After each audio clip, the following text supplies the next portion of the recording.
Well, good afternoon, Andy. It's a wise choice a day compared to yesterday, which was just a little on the wet side. But thanks for coming over this afternoon. This is your first trip to the trial site, on which you've got a fair number of treatments along with others. We're stood at the moment in the small plot work, where we'll do further foliar work later on your behalf. And what we can do is say that this site was drilled approximately 17 days ago. What's the date today? Remind me. It's the 28th today. So you get some idea of when these small plots were drilled. The application plots that we've initiated, they were put in 8 days ago. So whilst they haven't emerged, we have been doing a little bit of photography the last couple of days, Andy, just to check on where the plants stand in terms of development. And we've been slightly more scientific in that we've built what they call a rhizotron, and we've got some of the treatments, some of the seed and treatments in that rhizotron, so we can do a little bit of root mass work back at base. So I'll show you that later on, and you can just have a look at what we're doing there. From your perspective then, Andy, you get about a bit, talk to a lot of people. What's sort of general consensus at the moment in terms of what's happening there with crops? I've got my opinion, you give me yours. Yeah, Chris, I think what we're hearing is we're definitely, I think probably growers are quite pleased with emergence on a number of crops, particularly, should we say, oilseed rape. And I think I know you do, and we agree with you that we would tend to put that down to a bit of leftover benefit from the nitrogen from last season. You'd agree with that, wouldn't you, Chris? Yeah, I think I would. I mean, if you look at the crops that came off last year, having been dosed with 220 odd kilos of nitrogen, there is no way they could have taken all that into account during that dry spell. And then we did get some rain May and June, but they wouldn't have utilised all that. And I think there's been a certain amount of nitrogen left there for crops to go at. Exactly, and so what we're keen to get across is that, in our view, whilst it's obviously good that crops are getting off to a good start, the cold weather's on the way. They want to get as developed as they can, but we're slightly concerned about a natural dilution effect of the minor nutrients. So in that we're stood here in East Riding of Yorkshire, so we're always concerned about manganese, whatever the crop is. That is always a concern round here, and if you're looking at a very vigorous oilseed rape, you should be even thinking about an application, a correction of manganese at this time, even more than you normally would do, shall we say. Continuing on the oilseed rape, we would say question the magnesium, look at the boron, sulphur as well. Safer Grow has a good brassica mix product, as do a number of other companies, and we think that's probably the easiest way for a grower with a limited number of spray days ahead to address that situation. But we think it's worth doing before winter gets here.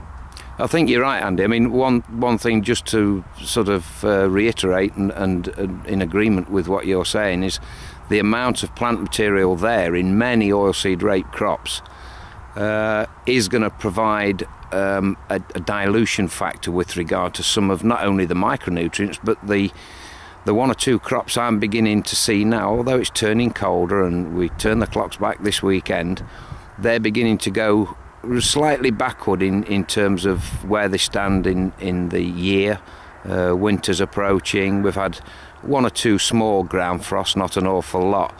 But in my opinion, that big aerial growth, that big amount of aerial growth will dilute anything that's there in the plant, and I think it would be wrong to walk away from those crops suggesting they're good enough, big enough and bold enough to withstand the winter without due consideration from that dilution effect. That's right. I mean, we're stood here, Chris, as you know, there's a lot of plots here that have benefited from the Nutri-Feeder, that equipment that CNI is developing and we're collaborating with to put some of these key nutrients down on the seed at drilling. So, you know, in the future, I think that will definitely become part of our recommendations, and there's another weapon in the armoury, isn't it? But for now, you know, growers are really the only option to address these concerns would be a foliar application, as I say, depending on the crop, of either a mix or, you know, the key single nutrients such as manganese if you've got a cereal field on soils such as this. Yeah, but there will be other techniques in the future using things such as the Nutri-Feeder. Yeah, I agree with that. I mean, we've done a hell of a lot of work. The farm we're stood on at the moment actually runs a Nutri-Feeder, and he's established and left untreated areas. He's established a lot of crops using the Nutri-Feeder.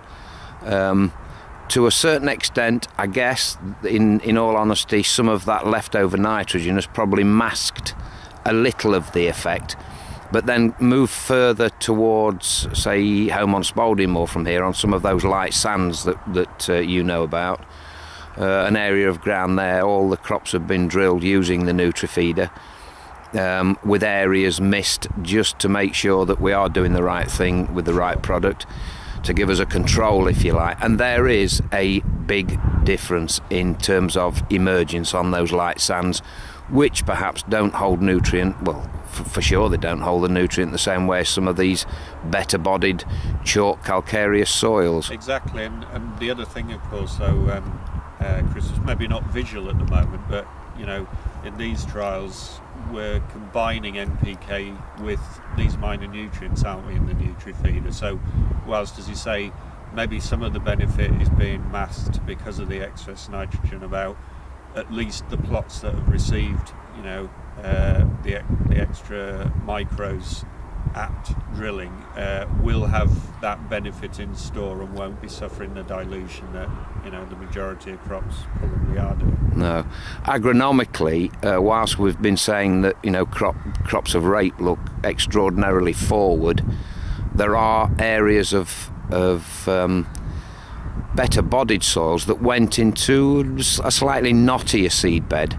And wherever I go, there are patches, you know, if you could fly over in a helicopter, it'd certainly denote those areas of heavier soil where the crop hasn't established as well. And of course, you get a double whammy then with perhaps more evidence of slugs in those areas. Right. The slugs obviously enjoy those knottier areas better than a firm, fine seed bed. So, you know, it's not all lightness and roses. There are some sort of little bits and bobs out there that we're having to keep an eye on. Yep.